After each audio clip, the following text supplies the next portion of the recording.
With Kevin with Hot Rodding Customs.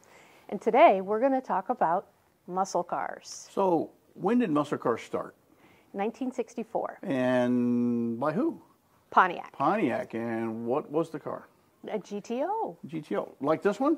Well, like this one, but this one is a 67 Pontiac GTO. But the muscle car era started in what year? 1964. Okay, very cool. And with muscle cars, now, one of the things that a lot of people don't realize is, why did muscle cars become so popular in the early to mid 60s and even all the way to the very early 70s? Why did they become so popular? Really, it's the war. Everybody was coming back from the war. They had money to spend and wanted something solid and good and easy to work on. Easy to work on. Speed. And speed. Speed was always, because didn't we have the same thing after World War II? Yes. We had our soldiers coming home from the war. They were used to, being around some of the coolest airplanes, the coolest technology at the time. They wanted a hot rod stuff. This became a whole completely different era of muscle cars, because, like you said, people come home from Vietnam. They had a lot of money in their pocket. They wanted to buy something cool, and that's where this whole thing started. So, what's one of the advantages of buying a muscle car over anything else these days? Huge restoration support, yeah. And easy to work on. Easy to work on. The aftermarket side, through all the aftermarket companies, there's an awful lot of companies that make all the parts for these cars. It's pretty amazing. You can literally start with a car that is almost nothing and build it from scratch. However, we'll talk about that later in a different series on what to stay away from. The other side of it is, can you upgrade these cars? Yes. What kind of upgrades can I put on these cars? Today's creature comforts, power steering, power brakes, air conditioning, cup holder? Cup holders, we can add a cup holder to these cars if you really want. Some of the custom consoles and stuff now have cup holders, so that's an option that we can do. But, if we're looking at these cars, is there anything that maybe we need to be careful with? What's the one? I don't like to say disadvantages, but one of the things that we need to look on these cars. You need to be aware of the rust. Yeah. There are certain parts of the country, rust is very prone to it, so you need to look and be aware of if there is any on the car. Yeah, and rust never sleeps. So one of the things is, especially cars that are from the Midwest or what we call the Rust Belt, be very, very careful when you're purchasing these cars. Having inspections is always a good idea, looking to make sure that the bottom of the car has not been redone, full of Bondo, stuff like that. There's other cars. I mean, these things are just gorgeous. And this is a 68 Chevelle? Yep. Super Sport. Chevelle. 67 GTO. Now we have a Monte Carlo here. It's a newer car when you consider classics. What year is this? This is an 87. 87. Could you consider that a muscle car?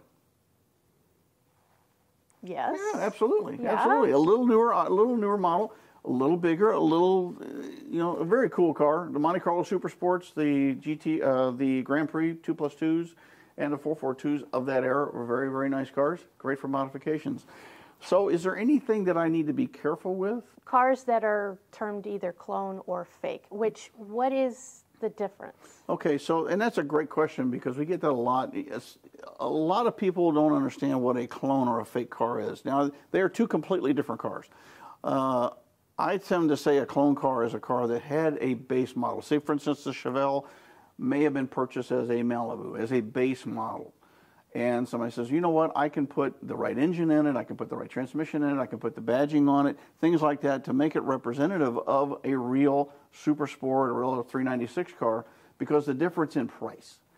A particular really numbers matching high-end car can cost $100,000 really quick. Whereas a clone car can be half that price and have the same enjoyment, the same fun. What we call a fake car is when somebody takes a car, clones it, and tries to represent it as an original car. So you got to be very, very careful when you're buying a classic car, especially if you're buying something either as an investment or you're buying something that you think is a real quote-unquote marquee brand, such as a GTO, Super Sport, RT model on the Chrysler side. You want to make sure that that vehicle is, in fact, what it's supposed to be. And if it's not, if it's a clone, that's fine, but you need to know that up front. So a lot of research before. Some research, yeah. You can't do enough research on these cars. And the nice thing about the internet, we love our internet, is that there's so much information out there. I have done a lot of inspections on cars, and sometimes people are a little surprised when we find certain things, that a car didn't have the right engine, or the color had been changed, or the interior had been changed. That does happen. But don't be afraid of those cars. Just remember that that's what you're buying. And speaking of buying, how many stores do we have? We have 21 showrooms nationwide. And how many cars? About 4,000. About 4,000 cars. Wow, that's a lot of selection. The other side of it is, we keep going back to this, and I keep, I'm getting older. I keep forgetting. What do you guys do once a month? Hey, we do Caffeine and Chrome, and that's a perfect place to do research and ask questions. It's the last Saturday of the month from 9 to 12, and you get donuts too. Oh, always cool. Donuts are always good.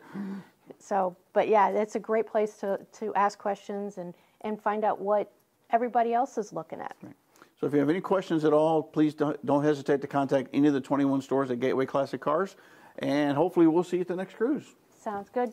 Don't Please forget, share. and subscribe.